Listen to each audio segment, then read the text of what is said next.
ほらルフィ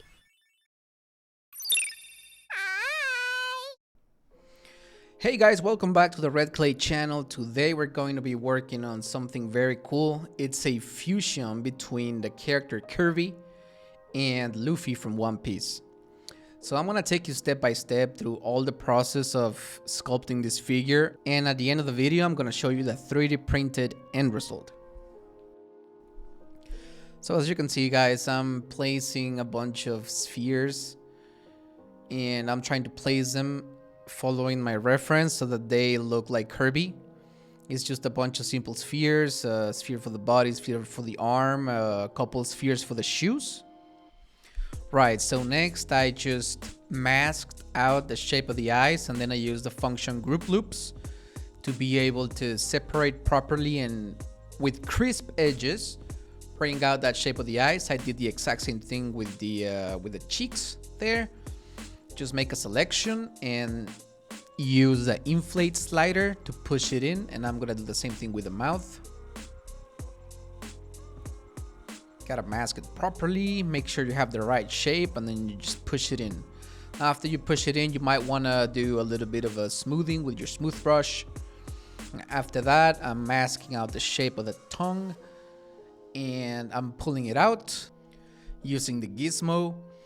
Now I'm applying a little bit of color on the model now so that it looks more like Kirby, and I'm testing some of the materials just to see how cool it looks.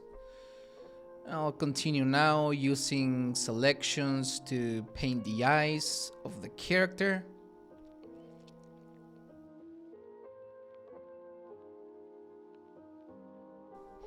Alright, it's looking pretty cute.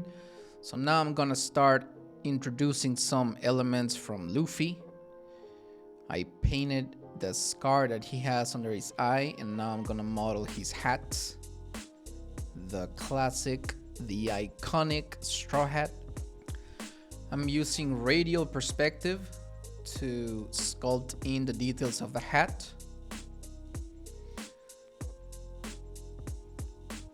Now I'm gonna place it in the proper place, and then next I'm gonna add a sphere for the top of the hat, and then I'm gonna chop it up. So I'm chopping it up with the knife brush, and then I'm going to pull out the piece of clothing that it's on the hat. And I'm gonna use radial symmetry again for the sculpting of the details.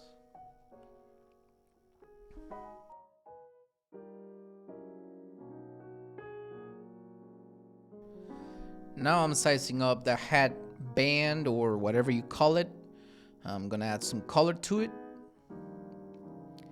And I'm gonna start sculpting the details on the top of the hat. You know, those three slashes that were caused by Boogie in the first season of the show. Adding some of this stuff too. More details using simple shapes. Now I'm gonna place the hat in the proper place. Now I'm gonna start sculpting those delicious, ever so delicious chunks of meat that Luffy loves to eat.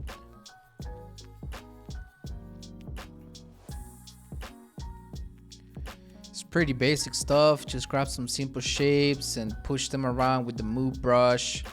Right here I'm using thick skin actually, which is it's a pretty cool tool. I'm not gonna go into detail as to how to use thick skin, because honestly I just wouldn't know how to explain it, and I think there's a lot better people than me that can explain it to you. So I would recommend watching some videos so that you can learn how to use that. Now I'm just gonna work on the pose. It's a pretty simple pose. I'm just gonna move the arms a bit, I'm gonna move the shoes a bit, and I'm gonna place the meat in the right place, and then I'm gonna duplicate it and mirror it. Mirror and weld. There you go. We're almost done with this character. Now I'm gonna work on the base. As you know, this is gonna be 3D printed. So we need a base for this character to stand on. It's gonna be pretty simple, but we need it to support the pose that we have going on right now. It's pretty basic. It's just a cylinder and then another 2 cylinders that are gonna be cutting into the shape of the shoes, which then will be used to insert the character once it's 3D printed and it can stand on the base. As you can see, I'm doing the Boolean operation right now. What you gotta keep in mind when you do this kind of stuff is that you have to make a duplicate of the tool that is gonna be cutting into the character and inflate it a little bit. Once you have that inflated copy, that's the one you're going to use to cut into the character so that your original one fits nicely inside the hole. So next, I'm gonna do a little bit of detailing on the eyes. You know, I'm pulling some shapes so that it looks nice and cool once it's printed out.